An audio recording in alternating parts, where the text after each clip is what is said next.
Dylan Does Basketball released a video called The Victims of LeBron James. Crazy title now that I'm actually thinking about it.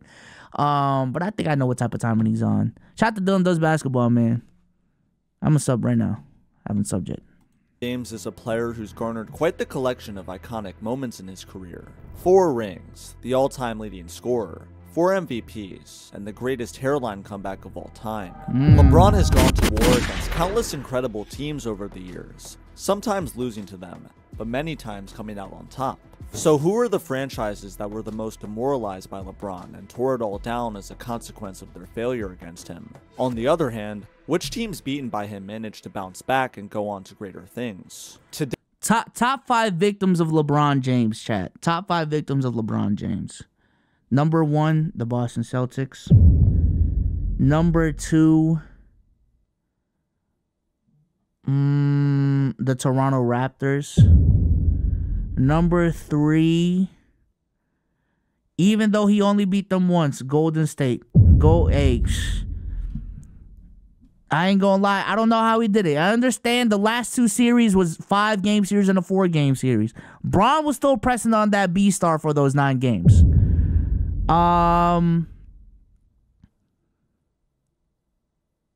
If they face Phoenix this year, I would love to see how that turns out. Even though Phoenix has got their number, the last time they met. Pacers. Toronto and Boston is definitely number 1. Toronto and Boston is definitely number 1. Detroit.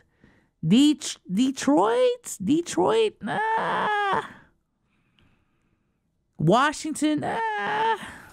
But today we'll be revisiting the most notable victims to LeBron James and analyzing what happened to them. Just KD. Defeat.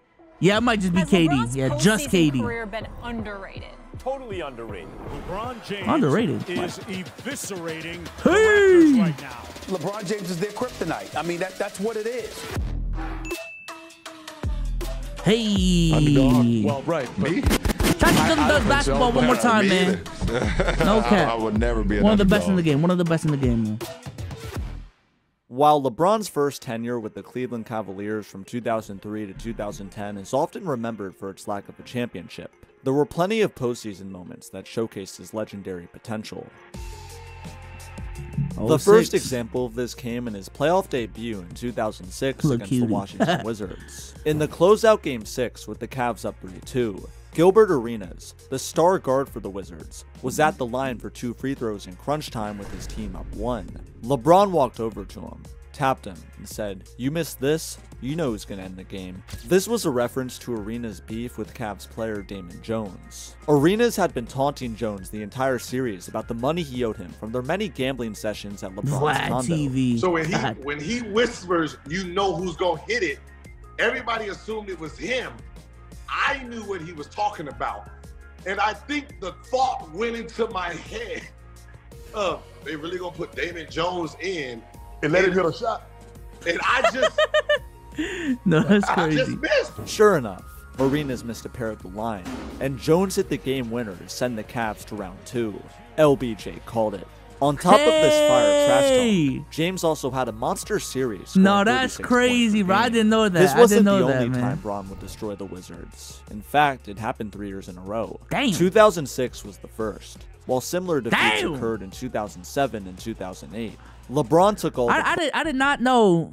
I just didn't look back in history that he faced the Wizards 3 straight years in a row. Yeah, no, that's on LeBron. That's on some LeBron shit, bro.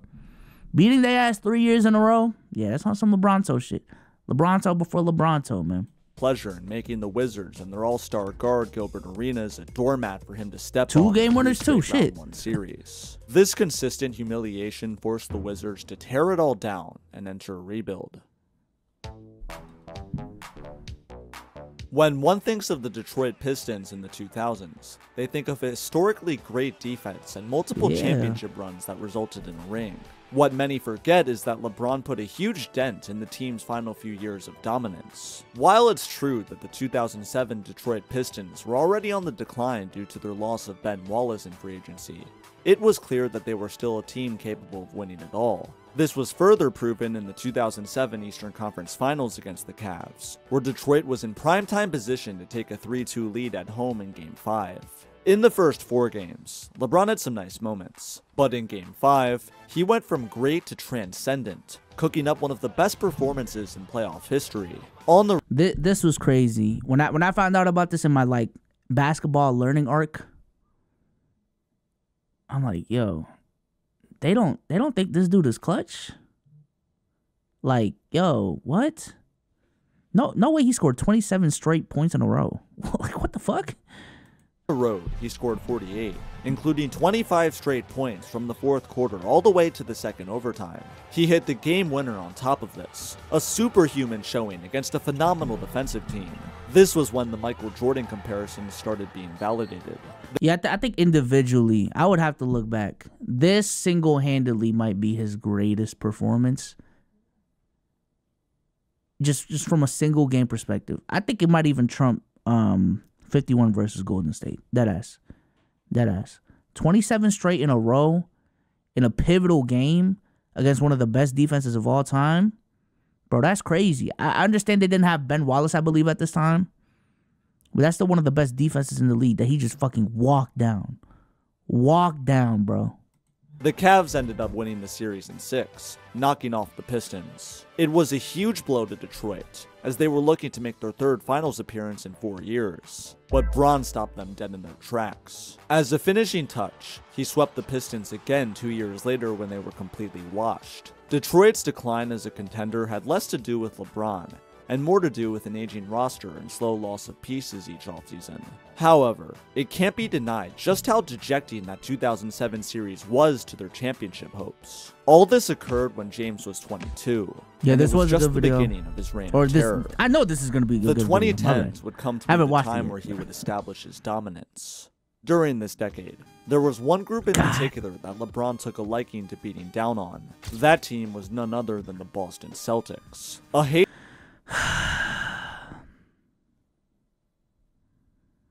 All I gotta say is, man, we just gotta remember it was fueled by revenge. And revenge means you lost at some point, okay? Revenge means they did something you didn't like. And they beat you in 08. They beat you in 2010. And apparently they didn't even need to beat you in 09. So... hated rival that tormented LeBron more than any other in the early part of his career. In James's first Cavs stint, the Celtics successfully destroyed his title hopes in 2008 and 2010. If there was any one team that was circled on Bron's calendar for the remainder of time, it was the Boston Celtics. And boy, did he take things personally with them.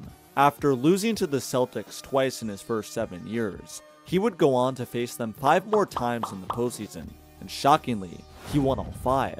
The first of these battles came in 2011, where LeBron's newly established Big 3 in Miami beat Celtics Big 3 in 5. I'm on my Celtics This shit, series man. was a symbolic moment. They broke LeBron. Type shit, man. Side note, quick break. Peep the eats. Peep the eats.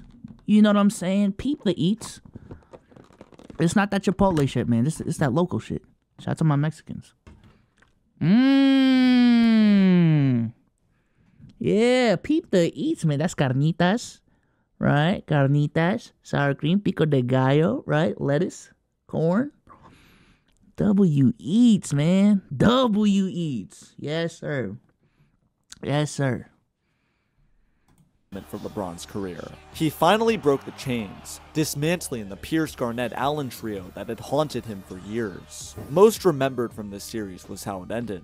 In Game 5, LeBron single-handedly went on a 10-0 run for the Heat, embarrassing the Celtics with clutch threes and fast break dunks. Hated this game, man. He taunted them after each field goal, sending a message Hated this game, man. God. to the city of Boston that the days of him not having enough help were gone. But while this Rondo wasn't healthy, man. Rondo wasn't healthy, y'all. God. If you know, you know, man. Dirty ass play. God. 2011 semifinal series may have been the most impactful at a glance. The 2012 Eastern Conference Finals series between these two teams would triumph all. In 2011, the Celtics never really stood a chance, but in 2012, they were more motivated than ever, and came just one win shy of their third finals appearance in 5 years. The Celtics jumped out to a 3-2 lead, stealing Game 5 in Miami thanks to a Paul Pierce game winner over LeBron. I thought the series was over after here, dog. I ain't gonna lie. I thought the series was done. I was pushing agendas in my imaginary mind like crazy. LeBron's a fraud. Fuck the big three Heat. Kobe better. We got their number. Formed a super team for what, pussy? Formed a super team for what, pussy? Still got 0 rings, Bron. Still got 0, buddy. Damn. Just had to close it out at home, man. Just had to close it out at home, man. God. God. The stakes were now at their highest, and if Bron and company got eliminated, all hell would break loose.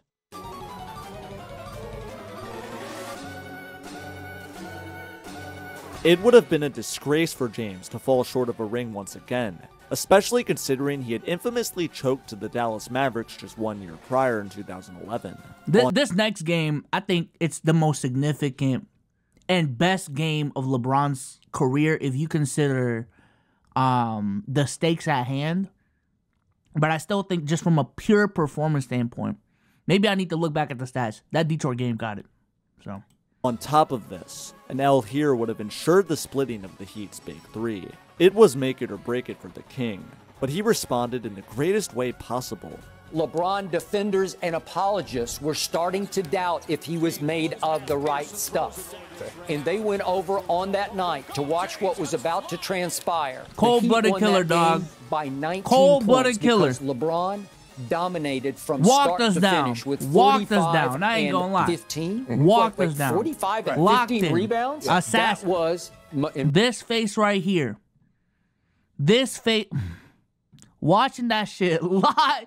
Yo, watching that shit live, man, I would. God. I felt like Zen Master to Ticket TV. I was scared. I was scared. Now let me chill. in most people's eyes, the greatest game he ever played, facing the most pressure he'd ever faced. LeBron scored an incredible 45 points in Game 6, and the timing of this couldn't have been any better. This amazing show set things up for a Game 7 in Miami that the Heat won handily. This 2012 series against Boston featured perhaps the highest level of pressure any superstar had faced in basketball. For LeBron to respond in the way he did only cemented his greatness further. As for the Celtics, this elimination was the nail in the coffin for their big three. By this point, Garnett, Pierce, and Allen were starting to run out of gas. They were aging vets, and 2012 was their last chance at a ring. Ray Allen must have liked what he saw, because he joined the Heat in that year's offseason. As for Garnett and Pierce, they went on one last run with the squad that ended in a round 1 loss. Boston desired a rebuild, so the two stars were traded in the summer of 2013 to Brooklyn, where they lost in the playoffs to, you guessed it, the King had claimed another victim. This may have been LeBron's last rodeo against. Man, fuck Ray Allen, man. That was the type of time when I was on basketball, man. God. That was KD joining the Warriors for OKC fans for me, man. Now imagine how OKC fans felt. That's how I sympathize with OKC fans when KD left. That was like if Paul Pierce did that to us. You know what I'm saying? Like, really, dog? Really? You just had to go, man. God. Against the big three Celtics. But it wouldn't be the last time he'd meet this franchise in the postseason. Going back to 2012, following the Heat's elimination of the Celtics in the conference finals, one more adversary stood in the way of LeBron's first ring. Meeting him in the 2012 finals from the Western Conference was one of the most talented trios the league had ever seen, the OKC Thunder.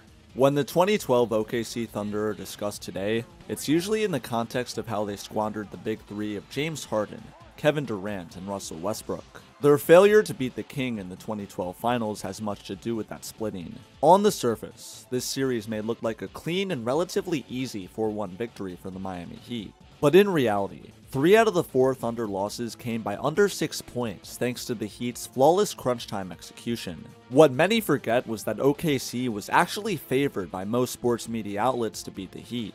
But Miami's Big Three overwhelmed them with their experience. LeBron averaged 28 points, 10 rebounds, and 7 dimes in the series, outdueling KD and winning his first championship. The result of this series would change NBA history forever. Had the Thunder won this ring, James Harden would have remained on the team. Do y'all think they win one with Harden, though? All seriousness, all seriousness. Do y'all think they win one with Harden? Because I don't think they win 2013... 2014, they might have won in 2014, but that Spurs team was on some different type of timer. 2015, I think by 2015, the Warriors cleared everyone in the West, and then 2016. I don't think they win one, deadass. I don't know. I think 2014 might have been their best shot, though. But the reason he was traded to begin with was because the Thunder refused to pay Harden a max contract. Since they lost in the finals and Harden played poorly, letting him go was more understandable. But had they won, there would have been zero excuse or justification not to pay up. LeBron winning this championship prevented a future OKC dynasty. The Thunder would never again make the finals under Kevin Durant. What looked like a surefire championship core was wasted. Why? Because the Thunder's ownership was cheap, but also because they just couldn't beat LeBron and the Heat. Paul George has been on a handful of teams in his career, and has put together quite the resume of achievements. Though for many NBA fans, his time with the Indiana Pacers remains his most remembered for his incredible playoff runs. The rivalry he and the Pacers had with LeBron and the Heat was incredible. In 2012, these two teams faced off. Bro, first of all, shout out to friend of the show, Roy Hibbert.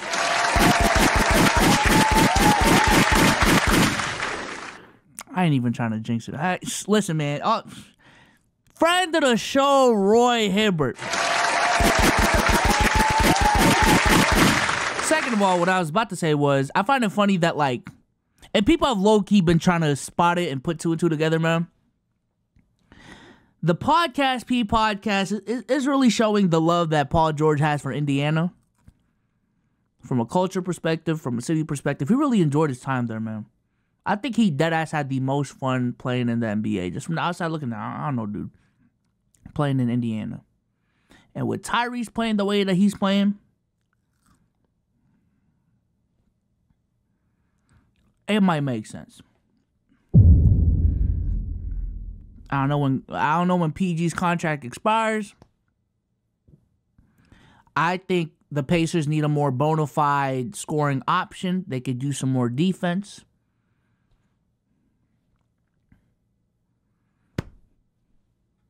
Paul George in Indiana would be fire as fuck. That's all I'm saying. For the first time in the conference semis, Indiana jumped out to a 2-1 lead and hosted Game 4 at home with all the momentum in the world.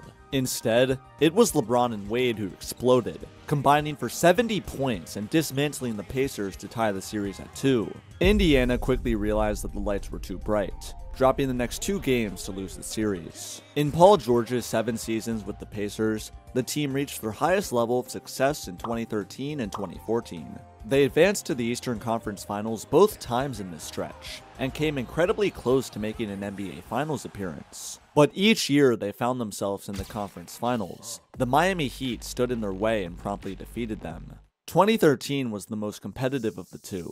The Heat won in 7 thanks to James's 29 points per game average. The Pacers were an elite defensive team anchored by Roy Hibbert, who was actually a good player back then, but LeBron spoiled them. James's best moment easily came in Game 1, where he drove past George for the game-winning layup in overtime. It's an iconic moment, and it haunts the Pacers to this day. The Heat ultimately managed to scrape by. Y'all remember that dunk, bro? I'm gonna show y'all, man. I'm gonna show y'all for the non-ball knowers. This was the first moment in my life watching NBA basketball where I legitimately stood up after watching a dunk. I saw this play happen and stood up. This dunk was crazy. Here comes George, got the step and stuffs. Stood up. That dunk was so nasty, dog. That dunk was so nasty. I thought Paul George was that, he was next up for real. Like after this series, after this dunk, after this moment, pushed Bron into Heat to 7. Next season got 56. Man, Paul, I think people forget the trajectory Paul George was heading in before his injury, man. He was like, the way people are talking about Ant right now, that was Paul George back then. I think that's actually the most perfect comparison. Like, Ant right now is 2014 Paul George. Imagine if, knock on wood, Ant gets like a crazy injury this upcoming Olympics. That's exactly what the fuck happened with Paul George, dog. Paul George was supposed to be that guy. And I think we don't give enough credit for Paul George for bouncing back from that injury and still coming back to be, you know what I'm saying, a all-NBA caliber player from that injury. Because that injury was insane. And Paul George's hype was bigger than Ant. I will say that. Paul George's hype was bigger than Ant. No cap. But, man, 7. Good times. Blowing the Pacers out at home to seal their NBA Finals trip. 1 year later in 2014, they struggled far less, winning in 6, with 3 out of the 4 victories coming in double-digit fashion. Although the Paul George-led Pacers posed as a strong threat to the Heat on multiple occasions, they were never able to muster up the momentum to eliminate them. A Paul George-like injury and poor management led to growing dissatisfaction from PG, who eventually requested a trade in 2017 following yet another playoff exit to LeBron. Even when George was traded for Victor Oladipo and Domantas Sabonis shortly thereafter, the LeBron nightmare didn't end. He beat Indiana in round 1 of the 2018 playoffs in 7, snatching victory from the jaws of defeat. LeBron eliminated the Pacers. What a great series, dog. What a great series. I hate how, looking back, people want to try to minimize this run by LeBron because of the opponents. Bro, you just have to be there, man. You just have to be there.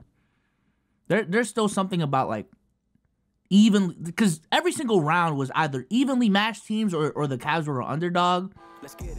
Bro, shit was crazy. Shout out to DSG Cleach for the gifted, man. Appreciate you. Hey, 4 more subs. I'm telling you, Red Dead after next stream. 4 more subs, either on YouTube or on Twitch. We are playing Red Dead Redemption 2 at the end of the next stream. Just want to remind y'all, man. There's a mind-boggling 5 times in the 2010s, preventing 2 finals appearances. Whether it was a young and upcoming team like OKC in Indiana, or a veteran experienced opponent like the Big 3 Boston Celtics, it didn't matter. LBJ triumphed all. In fact... Oh, fuck.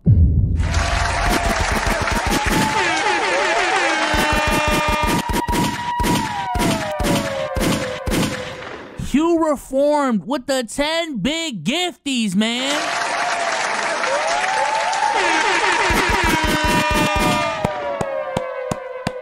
Appreciate you, dog. I appreciate you. And chat, we playing Red Dead after next stream, man. Hey, if you're catching this on the YouTube side, tune into the streams. You don't even have to be on YouTube. Just tune into the streams. We're getting into the zaming, man. We're getting into the zaming, man. We're going to have some fun on these fucking streams. Outside of basketball. There's more to life than just NBA basketball, YouTube. Alright? Alright. Goddamn. Damn, you still streaming? You know I'm a streamer, man. I'm a Zemer.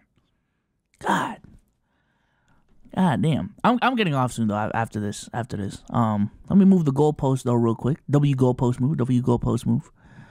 Alright, let me set this shit to... DSG Cleach for another gifted. Oh, my God. We're at 27. Let's just go to 30. You know what I'm saying? Something light. Let's just get to 30. Let's just get to 30, y'all. But I appreciate the love, though. I appreciate the love, man. All right, let's get back. The Thunder and the Pacers weren't the only two DSG. teams led by There's a some cool guys there. rising DSG superstar that Piccolo. James beat as a member Some of the cool guys Miami over there, Heat. man. Paul George and Kevin Durant were exciting players, but when they played James in the playoffs, none of them had yet captured an award quite as prestigious as the MVP. That honor was given to none other than Derrick Rose, the youngest MVP in NBA history, who played LeBron at the peak of his powers in the 2011 Eastern Conference Finals. LeBron, who came second in first place votes, took this personally. Not only did the Heat win this series 4-1 against the top seed in the East. You know what's crazy? There's this narrative that like everyone won in LeBron's era. Shout out to Notorious Z for the $2 on YouTube. When you really think about it, every single notable name in the 2010s, somehow, some way, they might have got LeBron 1 year. Boy, they had to go through LeBron, though. They had to go through LeBron in some sort of fashion. KD, Russ Harden, Steph Curry, Kawhi, Dwight Howard. The only person that really didn't was Kobe, but I don't know, just mentally speaking, I feel like Kobe's career was just, after 2011, it was LeBron's era to me. I ain't gonna lie. But yeah, like little D Rose, you know what I'm saying? Isaiah Thomas. Snuck him in there like crazy, but it is what it is. You know? But LeBron made it a point of emphasis to lock Derrick Rose up. Rose shot 6.3% with James guarding him, including going 1-15 in games 4 and 5. LeBron James had D Rose looking like an LA Fitness hooper, but defense wasn't all he did. On offense, James scored 26 points per game, including a crunch time takeover in Game 5. The Heat went on a 19-4 run to eliminate the Bulls, featuring dozens of clutch shots by the King. He sent a message to the MVP voters on who he felt should have won. There's a couple exceptions. No, Kawhi lost to LeBron, man. Kawhi lost to LeBron. Giannis, they just haven't met up. Dirk, okay, you got me with Dirk. Steph, hey, had to go through Bron. Tim Duncan had to go through Bron. I'm just saying in some sort of fashion. This idea that LeBron just let everyone get a fucking ring in his era, and that's why Jordan's better than LeBron, I think it's weak to me. It's weak. It's weak. And I would argue we're not in LeBron's era anymore. Post 2020, that's not LeBron's era anymore, to me. So. Won the award, silencing the trash-talking Bulls with a signature performance. This dominant series decimated Chicago's hopes of a date with the Mavericks in the finals, and would unfortunately go down as their only real chance at a title run under Derrick Rose. Injuries were the cause of this eventual failure, of course. But what can't be denied is how easy Miami made it look against the 62-win #1 seed with an MVP. This was a phenomenal victory for James against the Bulls, but one could argue his win against them a few years later was equally as crucial. Fast forward to LeBron rejoining the Cavs in 2014. The villain of South Beach was no more. James was now determined to win a championship with his hometown team. He low-key just did a LeBron dog, if you really want to. As soon as LeBron's career started to matter, he's just doing a LeBron doc at this point. It's kind of crazy. The 2015 playoffs was Bron's first title run as a reunited Cavalier, and it was special. In round 2, he squared off against the Bulls once more. But this time around, Chicago was far more threatening than 2011, jumping out to a 2-1 lead. In Game 3, Derrick Rose hit an incredible shot that won it, and this could have been a huge blow to the Cavs. But instead of bowing his head to defeat, LeBron responded with a game-winning shot of his own in Game 4. It's hard to put into words just how demoralizing this shot was for Chicago. Yeah, that was tough, man. That was tough. To go back to the era thing, I think LeBron right now is like it's like what Kobe was from 2011 to 2013. Obviously still an elite player, and he was still coming off like a decade of dominance. But I think there was a clear shift between Kobe being in the best in the world conversations to accepting the fact that, all right, there's some motherfuckers in this league that they're just better than Kobe at this point. You know what I'm saying? I think that's where we're at right now. We're like, for a whole decade, and Kobe didn't even have this. Like, LeBron was in best in the world conversations. Post 2020 was when that shit stopped. Legitimately stopped. Unless you're like a Bron Dick Rider. But, man. Chicago. They were on the brink of taking a 3-1 lead against the biggest obstacle that stood in the way of a conference championship. But with just one shot, their hopes and dreams crumbled. The Cavs won the next 2 games to take the series, and Chicago's front office went into a panic. They fired their coach Tom Thibodeau a few weeks after this exit, and in the following summer traded Derrick Rose and let Joakim Noah go. The cherry on top is their trade of Jimmy Butler 2 years later. It's not unreasonable to say that LeBron and the Cavs basically ended the Derrick Rose and Jimmy Butler era in Chicago. Had the Bulls won, there's no way their management would have been justified in trading Rose and Butler, or firing Thibs. LeBron had beaten the Bulls in their infancy in 2010, their peak in 2011, and their decline in 2013 and 2015. I didn't even think about it like that, bro. Oh my god. Damn, that's crazy, bro. That's crazy. No way, I just seen Adam 22 fist bump a dude while he pumping his wife. What? Oh, they released a video? Lil D and Adam? His fingerprints are all over this franchise's implosion. The Chicago Bulls were victims of LeBron James. But not every franchise had the luxury of having a superstar lead them. Bro, I saw the news on Others, Twitter, like the bro. Atlanta My bad, Hawks my bad, in the bro. late 2000s and mid-2010s, won their games through grit, and weren't carried by elite talent. When thinking of teams that LeBron beasted on, for many, the Hawks aren't the first group that comes to mind. But in reality, they were the quiet victims to the king. In 3 separate playoff series versus the Hawks, LeBron had a record of 12-0, 3 sweeps. The most impressive of those being in the 2015 playoffs. Leading up to their eventual conference finals match, the Atlanta Hawks were seen as a true threat to spoiling LeBron and his reunited Big Jeff Cavs. Teague. They had won 60 games in the 2014-15 season, earning the #1 seed, and were only 1 out of 8 teams in NBA history to have 4 All-Stars on the same squad. They were stacked, but once they faced the Cavs in the Eastern Conference Finals, they were steamrolled. Without Kevin Love, and with an injured Kyrie Irving who missed 2 out of the 4 games, the Cavs swept Atlanta. LeBron averaged a 30-piece, with his most notable performance coming in Game 3. At home, James scored 37 points with 18 rebounds and 13 assists, including 2 huge clutch shots down the stretch in overtime that led his team to a 3-0 lead. An underappreciated performance by the King. He rose to the occasion when his hobbled team needed him to. The Cavs would go on to blow out Atlanta in Game 4 and advance to the finals. This elimination killed Greatest floor raiser of all time, man. I think it's undeniable. Who is a greater floor raiser than LeBron, bro? I think that's what I always give him, man. You know what I'm saying? You can argue he's not the greatest floor ceiling raiser of all time. But in terms of floor, how much you can carry a team of bums, there's no one better. Watch someone say Russ. There it is. Nah, Bron better than Russ. LeBron better than Russ. Luka, he got a couple years, man.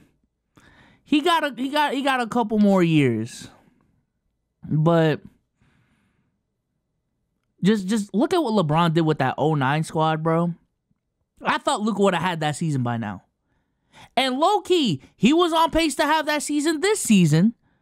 But they're already slipping. They're already slipping, man. I thought this was a season Luka was going to put it together. I didn't think it was. Then I kind of caught the hype the first 10 games of the season. And then it slowed down again. There's barely above 500 again. I thought this was going to be Luka's 2009 season. Luka's still him, but he's just not Bron. Bron's just on a different level, man. It's cool. It's cool, though. Tim Duncan, a better floor raiser than LeBron. I see it. I see it. Tim Duncan's arguable. Tim Duncan's arguable. Specifically in 03. Yeah, Tim Duncan's arguable. Hakeem's arguable. But I think for Bron, he's just done it at for a longer period of time too. Longer period of time compared to Tim.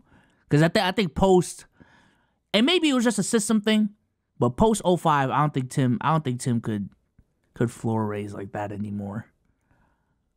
But LeBron, he did that shit from 06 to 2018. So the Hawks' reputation, making their 60-win campaign look like a fluke. It's almost as if don't semantics that take. Don't semantics that take. An era, please. Because the Hawks went from the top of the East to the bottom in just 3 seasons. Soon enough, this once memorable season faded into irrelevancy. Jimmy Butler, please stop. Please stop. It's easy for fans to write off LeBron's 8 straight finals appearances as just a product of a weak Eastern Conference. But he stands alone. That's in the still crazy. era I don't of give a such fuck, bro. achievement. And none of his superstar contemporaries have ever been able I don't give a fuck, bro. I don't give a fuck. That is, understand it was the weak East. That's still impressive as shit, man. That's still impressive as shit. Dead ass. My sister was born in 2011, y'all. For the first 8 years of her life, the NBA Finals, whenever it came on every single year, was just synonymous with LeBron being in it. Yeah, we got a crazy age gap. But literally, the first 8 years of her life, LeBron was just in the finals every single year. From womb to learning how to fucking, I don't know, do the alphabet and some shit. Like, LeBron was in the finals. Like, that's insane, yo. Able to replicate such success. The Hawks may be a team that's silently owned by LeBron, but a team that everyone knows LeBron owns is the Toronto Raptors. How many players can say they had a nickname created to highlight how much they dominate another team? Not many, but LeBron can. He played them in the playoffs 3 times from 2016 to 2018, and triumphed in each matchup. Yeah. In 2016 and 2017, he beat them in 6 and in a sweep.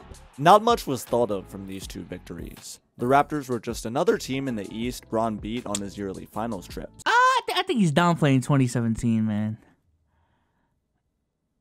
I think he's downplaying 2017. Because that was the year LeBron started toying with him. Dead ass. That was the year LeBron started doing some wild shit. Like, dead ass. Hey, they got the record, but... So this is TOS. Don't show that ass whooping. I'm like, what's TOS? But yeah, 2017 is when Bron started playing with him.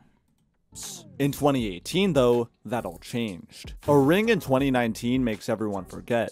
But the fact of the matter is that the 2017... No one forgot. Trust. That's the LeBronto. That's the LeBronto, man. Stop. 1918 season for the Raptors wasn't just any ordinary one. They were the best team the franchise had ever seen, winning 59 games, the most in their 23-year history. Something seemed different about this group. DeMar DeRozan and Kyle Lowry were playing the best ball of their career. They had the Coach of the Year in Dwayne Casey. They had the best bench in the league. All signs pointed to a deep playoff run, with many picking them as the favorites to win the Eastern Conference. The Raptors were the squad that was poised to shove the king off his conference championship throne. Everyone knew that LeBron stood in the way of Toronto, but a sizable majority of NBA fans felt he was beatable. After all, he was without Kyrie Irving, who had been traded, and had an incredibly weak supporting cast. This was the Raptors' moment to strike and finally overcome their playoff demons. But instead, they fell into a pit of misery. First day as mod, man. Why you hating like that, bro?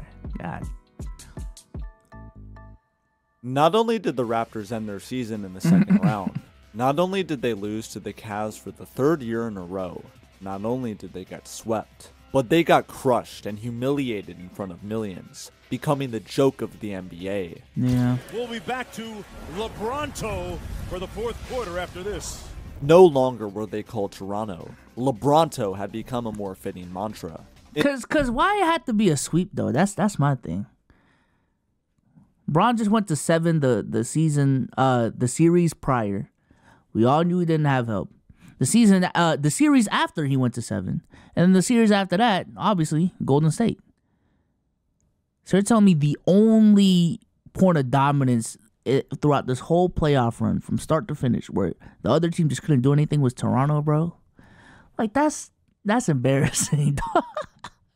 That's embarrassing, man. In the Eastern Conference semifinals, Cleveland versus Toronto, James destroyed the Raptors, scoring 34 points per game with 11 dimes and 8 rebounds. Woo! In Game 2, he scored 43, including a barrage of mid-range shots executed in such a casual manner you'd think he was at a playground. Game 3 was just as unreal. LeBron hit the game winner to all but end the Raptors' season, Toronto was Fuck speechless. out of here, buddy. All of the hope they had was wiped away in an instant. Game 4 was a blowout. Oh And just my like God. that, yet another #1 seed had fallen at the hands of LeBron James. This Raptors series stands out in particular when viewing James's career because of the manner in which it was.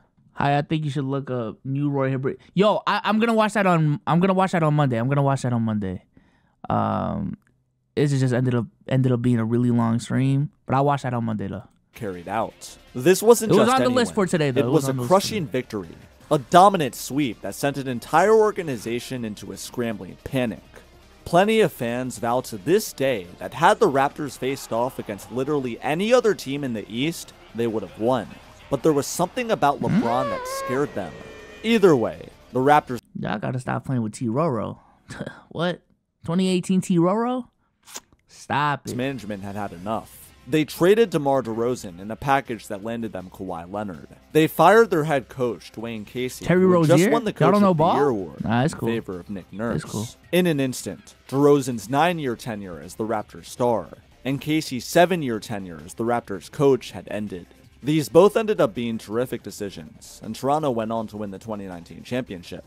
So, if you think about it, they have LeBron to thank for pushing them to make these moves. What a gentleman. Thanks, Bron.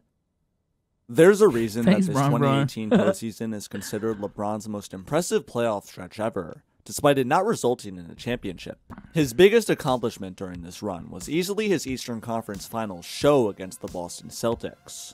The Celtics. Oh Wait, my these God. I guys thought we seem already familiar. talked about when them, we bruh. last left off with the Boston Celtics, thought we LeBron already had just talked defeated about them in them. the 2012 playoffs. It was an incredible series by James, and sent Boston's Big Three into a retirement home.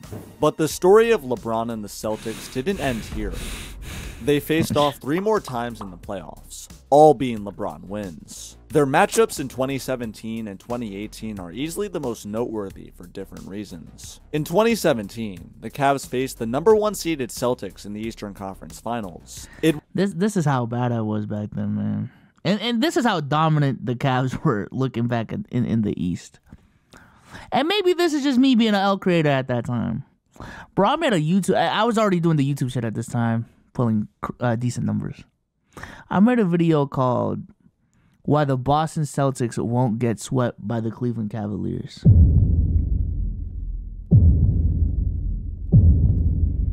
Chat, I need y'all to understand. The whole concept of the video was not why the Celtics would win. Was not why the Celtics were going to pull off this upset. It was just why the Celtics will get one. Well, I remember the video. Hey, motherfuckers keep doubting the Celtics, man. And listen, I don't have them winning. Don't get me wrong. I don't have them winning. But they're going to pull one through. They're going to pull one through. And it was in Cleveland, game 4. Marcus Smart game. He had like 29 points, shot 8 of 8 from 3. Remember that, man. You know what I'm saying? That's a real Celtics fan right there. It was utter domination. The entire Cavs team executed their game plan perfectly in what would amount to a 4-1 series victory. Specifically, Game 2 stands out as a microcosm of the Stop! Stop, bruh! And you know what hurt too? Man. This was coming off a 7-game series versus the Wizards. And I thought we was just on a crazy Cinderella run, man. I thought IT was going to keep going. He was going to defy the odds. You know what I'm saying? But no, his injury sidelined him for the ECF. So LeBron's 7-year chokehold on the Eastern Conference. The Cavs treated this important playoff game against their rival like just any shout out to ordinary one, AB, man. blowing them out God. as their big 3 combined for 74 points. The Amir Cavs won Johnson? by 44 and led by as much as 50 points on the road. I know Isaiah Thomas, the Celtics' best player, had an injured hip, but damn, does that really explain a 50-point lead? I don't think so. As we've seen so many times before, losing to LeBron James can often make a franchise's alarm bells go off. The Celtics in 2017 were no different. Ironically enough, after losing 4-1 in disheartening fashion, they traded their star guard Thomas in a package to the Cavs for Kyrie Irving after he had requested a trade.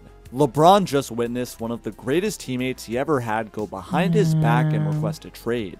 Out of all possible teams, Kyrie was sent to the Celtics, a franchise that had an incredibly heated rivalry with LeBron specifically.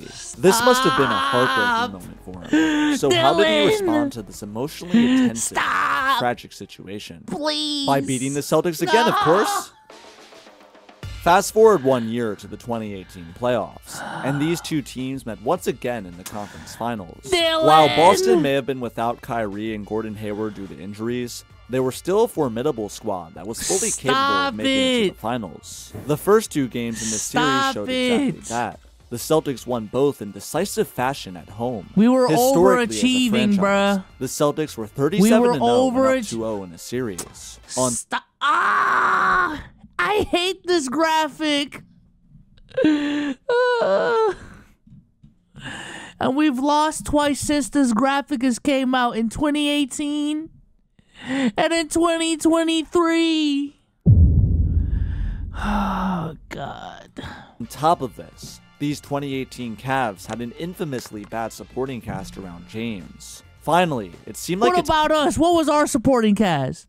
Aaron Baines?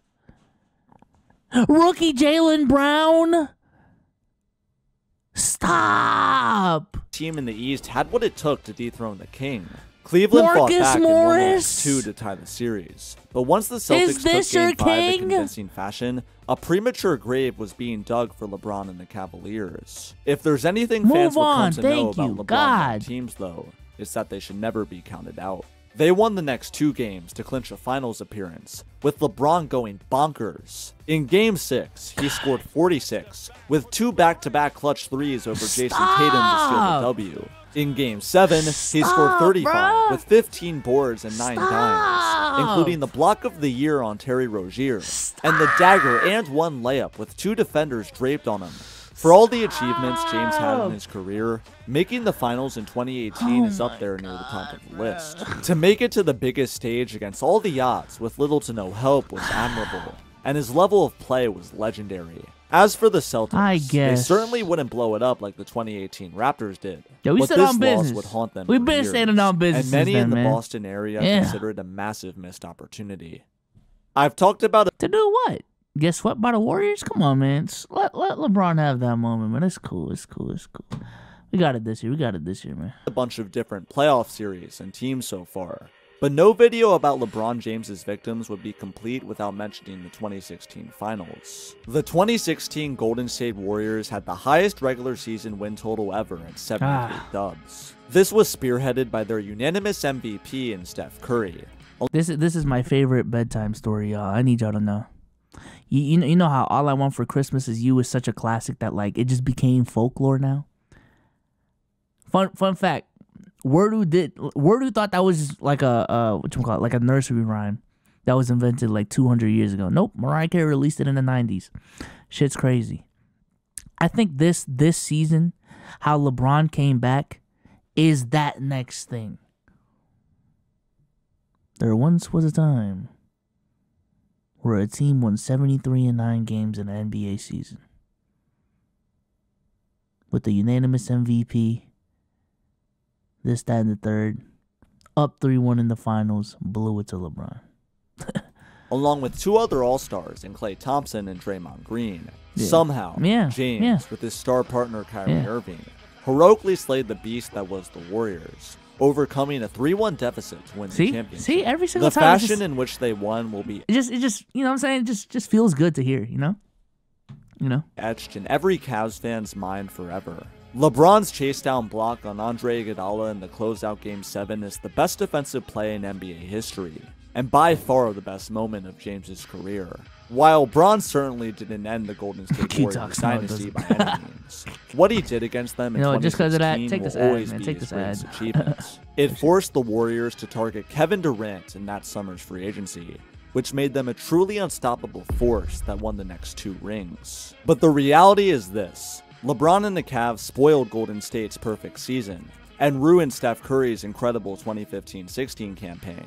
That in itself is an owning of epic proportions, and makes the 2016 Warriors one of James's biggest victims. He's talking on for 60 Honorable seconds. mention time, Bron has made countless NBA teams his victim, but there are a few players that he's also had great success against. Versus Kemba Walker, LeBron amounted a record of 30-1. Oh my God! 30 wins against Kemba over a 12-year span, and 1 loss. Against Chris Douglas Roberts, who I've never heard of in my life, James went 14-0. I guess Bron just took matchups against this man personally. What? Jimmy Butler, Joakim Noah, Kyle Lowry, and Paul Pierce were eliminated by LeBron in the playoffs 3 times. Paul George 4 times. Al Horford 5 times. The most recent example of a player being flat out punked by LeBron was Dillon Brooks in the 2023 playoffs. The 2nd-seeded Grizzlies and 7th-seeded Lakers played against one another in round 1. Memphis guard Dillon Brooks, who is known for his unbashful trash talk, called out James. Yo, this dance was funny as fuck looking back, man.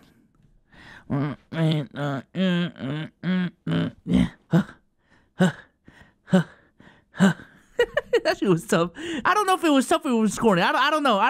Not that I'm low-key like thinking about it. It was kind of tough, man.